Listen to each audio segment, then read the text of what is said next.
பத்திரிகை நண்பர்கள் அனைவருக்கும் வணக்கம். இப்போது தமிழ் திரைப்பட தயாரிப்பாளர் சங்க தேர்தல் 2026 to 29 பிப்ரவரி மாதம் நடக்குது. இது ரொம்ப முக்கியமான தேர்தல்.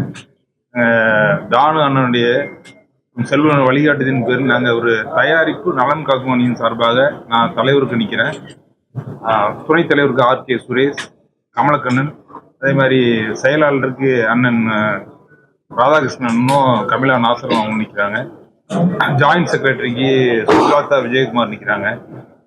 அதேமாதிரி பொருளாளருக்கு சுபாஷ் சந்திர போஸ் நிற்கிறாரு.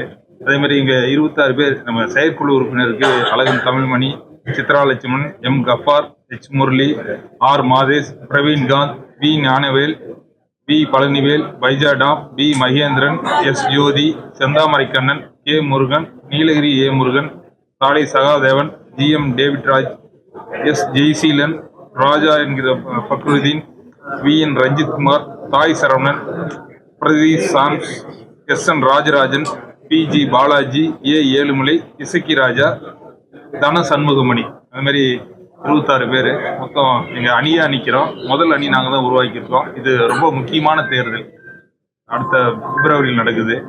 தயாரிப்பாளர் நலன் சேர்ந்து நம்ம தானன் வழிகாட்டின்படி நாங்கள் நிற்கிறோம். கண்டிப்பாக இதுதான் வெற்றி கூட்டணி. ஊடக நண்பர்கள் அனைவருக்கும் வணக்கம். நலன் காக்கும் அணி சார்பாக இன்றைக்கு இருக்கக்கூடிய தமிழ் திரையுலகம் ஒரு பெரிய எதிர்பார்க்கக்கூடிய சூழ்நிலையில் சந்தோஷம் இல்லாத ஒரு சூழ்நிலையில் இந்த இக்கட்டான சூழ்நிலை இந்த அணி வெற்றி பெற்றால்தான் திரையுலகம் செழிக்கும் தழைக்கும்னு நாம் நினைக்கிறோம். அதுக்காக தான் தம்பி செல்வமணியை நானும் சேர்ந்து இந்த அணி கூட்டமைப்பாக உருவாக்கி எல்லாரும் சந்தோஷமாக இருக்கணுன்றதுக்கு உதாரணத்துக்கு தலைவராக நிற்கக்கூடிய தமிழ்குமரன் எந்த பொறுப்பும் இல்லாத போதே தயாரிப்பாளர் சங்கத்தில் ஜீவாதார பிரச்சனை இன்சூரன்ஸ் ஒவ்வொரு தயாரிப்பாளருக்கும் மிகப்பெரிய ஒரு பலமே அவங்களுடைய வாழ்வாதாரத்தை தொலைச்சிருக்கிற நேரத்தில் இந்த இன்சூரன்ஸ் தான் அவங்களுக்கு பெரிய அடித்தளம். அந்த இன்சூரன்ஸுக்காக தமிழ்குமரன் 50 லட்சம் எந்த இப்படிப்பட்டவர் இந்த நலக்காக்க அணிக்கு தலைவராக வரும்பொழுது இந்த தமிழ் திரைப்பட தயாரிப்பாளர் சங்கம் மிக சிறப்பான ஒரு எழுச்சியை ஒரு எதிர்காலத்தை நம்பி வாழக்கூடிய சூழ்நிலைக்கு வரும் என்ற நம்பிக்கையில தான் இது அமைந்திருக்குது. இது நிச்சயமாக அறுதிட்டு உறுதி கொள்ளலாம் எதிர்கால திரையுலகத்தை தாங்கி நிற்கும். அப்படிப்பட்டதுக்கு தான் நாங்கள் அனைவரும் ஒன்று சேர்ந்திருக்கிறோம். இது சார்பாக தம்பி செல்வமணியும் பேசுகிறேன். அனைவருக்கும் வணக்கம். தற்போது தமிழ் திரைப்பட தயாரிப்பாளர் சங்கத்தோட 26, 29ஆம் ஆண்டுக்கான தேர்தல் நடைபெற உள்ளது. இதுல சகோதரர் தமிழ்குமரன் தலைமையிலான நலம் காக்கும் அணி அதனோட வேட்பாளர் அறிமுக கூட்டணி நடைபெற்றது. இன்னைக்கு தமிழ் திரைப்படத்துறை ஒரு சிரமமான நிலையில் இருக்கு. இதுக்கு எந்த விதமான பிரதிபலனும் எதிர்பார்க்காத முழு நேரத்தையும் செலவு செய்யக்கூடிய ஒரு தலைமை தேவைப்படுதுன்னு நாங்கள் நினைச்சோம். அதுக்கு உறுதுணையா இருந்து தானு சார் தமிழ்குமரன் தான் நல்லா இருக்கும். நான் அடுத்த வினாடியே அதுக்கு ஓகேன்னு சொன்னேன். ஏன்னா தானுதாஸ் சார் சொன்ன மாதிரி எந்த வித அதாவது எலெக்ஷன் நிற்கும் போது உதவி பண்றது வேற, எலெக்ஷன் இல்லாத போது போன 3 வருடத்துக்கு முன்னாடி ப்ரொடியூசர் கவுன்சிலில் மெம்பர்ஸுக்கு இன்சூரன்ஸ் பிரீமியம் கட்டணும், இல்லைன்னா அந்த பிரீமியம் இல்லைன்னா லேப்ஸ் ஆகிடும், எல்லாருடைய இன்சூரன்ஸ் போயிடும்னு எல்லாரும் கவலைப்படும் போது உடனே எந்த விதமான எதிர்பார்ப்பும்லாம் ஒரு 50 லட்சத்தை கொண்டு அன்னைக்கு ப்ரொடியூசர் கவுன்சில் பண்ணாரு. இது ஒரு சின்ன விஷயம். நாங்கள் பெப்சியில் நான் பிரசிடண்டாக வந்த உடனே கொரோனா வந்துடுச்சு. எங்களுக்கு என்ன பண்ணுறதுனே தெரியல.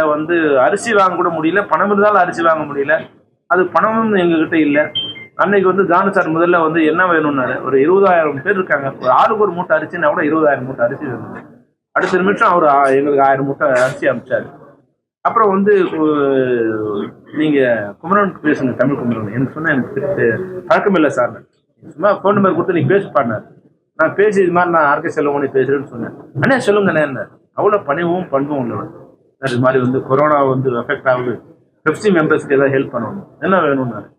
இவ்வளோ வேணும்னா அடுத்த 48 மணி நேரத்தில் லண்டன்ல இருந்து எப்படி தொடர்பு கொண்டாருன்னு தெரியாது, 1 கோடி ரூபாய் எங்களுக்கு சேர்ந்தது. அன்னைக்கு 20,000 மூட்டையை 1000 மூட்டை அரிசி கொடுத்தாரு. அந்த 20,000 மூட்டை எனக்கு பணம் இருந்தால் கூட வாங்க முடியாது. தானு சார் உடனே வேற எங்கேயுமே ரெடி பண்ணி ஒரு 3 நாளுக்குள்ள எங்கள்கிட்ட மொத்தம் அரிசி வந்துச்சு. அந்த மாதிரி எங்களுக்கு மட்டும் இல்லை, சேம்பருக்கு பணம் கட்ட பில்டிங் கட்டணும்னாங்க, அவங்களுக்கு 1 கோடி.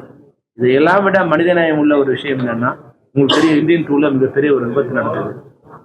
அப்பெல்லாம் உங்களுக்கு விபத்து நடந்தா சில இடங்கள்ல வந்து பாடியை நாங்கள் ஆம்புலன்ஸ் வச்சு கொண்டு போக கூட முடியாது, ஏன்னா சின்ன ப்ரொடியூசர் ஒரு மாட்டிப்போனாங்க. இதுல வந்து என்னன்னா ஒரு 6 பேருக்கு அடிபட்டுருச்சு, 4 பேர் இறந்துட்டாங்க. இறந்தவங்க எல்லாருக்கும் 2 கோடி ரூபாய் வந்து அவங்களுடைய வாரிசுகளுக்கு வந்து பணம் டெபாசிட் பண்ணி அந்த குடும்பம் அந்த உறுப்பினர் இருந்தா என்ன எந்த நிலையில இருக்குமோ அந்த அளவுக்கு வாழ்நாள் முழுக்க கஷ்டப்படக்கூடாது, எல்லாருக்கும் 2 கோடி ரூபாய் பணம் கொடுத்தது. அது மட்டும் இல்லாமல் அடிபட்டவங்களை வந்து ஹாஸ்பிட்டலைஸ் பண்ணி அதுக்கு ஒரு 1.5 கோடி செலவு பண்ணி அவங்க வந்து ரெக்கவரி ஆகி மறுபடியும் தொழிலுக்கு வர வரைக்கும் அவங்க வேலைக்கு போனா என்ன சம்பளமோ அந்த சம்பளத்தையும் கொடுத்து, இது மாதிரி தயாரிப்பாளரை தமிழ் சினிமாவில் இல்லை இந்தியன் சினிமாவிலே நாங்கள் பார்க்க முடியாது. அந்த அளவுக்கு மிகச்சிறந்த தாயுள்ளம் கொண்டவர் வந்து தமிழ் குமரன். அவரோட தலைமையில் இந்த அணி நிற்குது. அதில் வந்து நல்ல வேட்பாளர்களாக ராதாகிருஷ்ணன் செக்ரட்டரிக்கும், கமலாநாத் சார் வந்து இன்னொரு செக்ரட்டரி, 2 செக்ரட்டரி நிற்கிறாங்க. 2 பேருமே வந்து ராதாகிருஷ்ணன் வந்து சின்ன தயாரிப்பாளராக பல வருடம் போராடிக்கூடியவர். கமலாநாதன் வந்து ஒரு விஷயத்தை போல்டாகவும் சிந்தனையாகவும் செய்யக்கூடிய ஒரு சிறந்த பெண்மணி. அதுக்கு அடுத்து வந்து நம்ம பொருளாளருக்கு வந்து சந்திரபோஸ் நிற்கிறார். இவர் வந்து லிங்கசாமியோட சகோதரர் தான் எனக்கு தெரியும்.